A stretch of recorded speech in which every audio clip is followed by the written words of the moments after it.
जो मन भगवान में लगा उसे क्या परवाह कि जीवन में क्या मिला और क्या छिन चुका है। भक्ति प्राप्त नहीं की जा सकती, ये तो एक उपहार है। प्रार्थना ईश्वर को नहीं बदलती, लेकिन ये उसे बदल देती है जो प्रार्थना करता है। संसार का नियम है, जिस तरह के विचार हम अस्तित्व को संप्रेषित करते हैं, उसी तरह की ऊर्जा अस्तित्व द्वारा हम तक पहुंचती है। ध्यान रहे, विचारों का सकारात्मक होना अनिवार्य है, तभी राह सरल और सुगम होती चली जाएगी। कभी किसी और के लिए जीने का प्रयास मत करो, किसी और की दृष्टि में अच्छा बनने की चेष्टा मत करो। हम अकेले आए हैं और अकेले ही जाएंगे। हम जैसे कर्म करेंगे वैसे ही फल पाएंगे। जो बीत गया उसे भूल जाओ, जो कर रहे हो उस पर विश्वास रखो। जो होगा उसकी चिंता छोड़ दो, बस तुम्हें मात्र अपने कर्म करने हैं। पुरस्कृत करने का कार्य नियति का है। एक बार भीष्म पितामह ने श्री कृष्ण से पूछा, जल से पतला क्या है, भूमि से भारी कौन है, और अग्नि से तेज क्या है, और कौन है जो काजल से काला है। श्री कृष्ण ने मुस्कान के साथ उत्तर दिया, पितामह, जल से पतला ज्ञान है, भूमि से भारी पाप है, अग्नि से तेज क्रोध है, और काजल से काला कलंक है।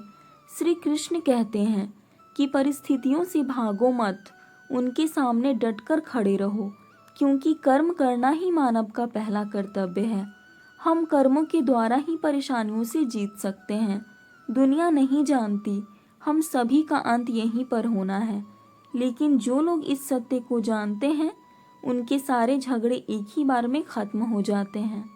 जब तक आप अपनी समस्याएं एवं कठिनाइयों की वजह दूसरों को मानते रहोगे, तब तक आप अपनी समस्याओं और कठिनाइयों को मिटा नहीं सकते। अगर हम परिवर्तन के लिए किसी दूसरे व्यक्ति के आने की उम्मीद करेंगे, तो परिवर्तन नहीं आएगा, बल्कि हमें उससे आगे होना होगा। जो कुछ भी तुम्हारे भाग्य में लिखा है, वह अवश्य ही उचित समय पर तुम्हें मिलेगा। तुम क्यों परेशान होते हो? और जो भाग्य में नहीं है, वो कभी नहीं मिलेगा। तुम व्यर्थ ही प्रयास कर रहे हो। इसलिए जो मिला है, उसे उचित तरह से बिना फल की कामना किए करो। अगर कोई तुम्हारा दिल दुखाए तो बुरा मत मानना। कुदरत का नियम है, जिस पेड़ पर सबसे अधिक मीठे फल होते हैं, उसको सबसे अधिक पत्थर पड़ते हैं। जब टूटने लगे हौसला, तो बस ये याद रखना, बिना मेहनत के हासिल तख्तो-ताज नहीं होते।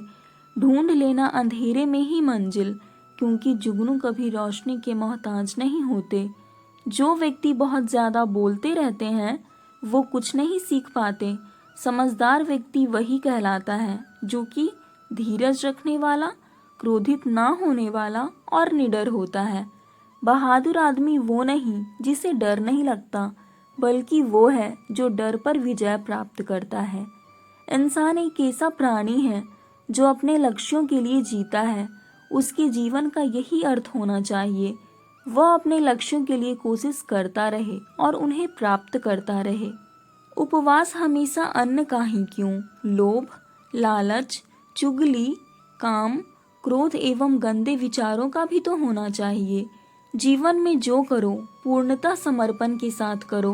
प्रेम करो तो मीरा की तरह, प्रतीक्षा करो तो सबरी की तरह, भक्ति करो तो हनुमान की तरह, अगर शिष्य बनो तो अर्जुन की तरह। जीवन में आपसे कौन मिलेगा, ये समय तय करेगा। जीवन में आप किससे मिलेंगे, ये आपका दिल तय करेगा। लेकिन जीवन में आप किस किस के दिल में रहेंगे, यह आपका व्यवहार तय करेगा। इंसान को खुद की नज़रों में सही होना चाहिए, क्योंकि दुनिया तो भगवान से भी दुखी है।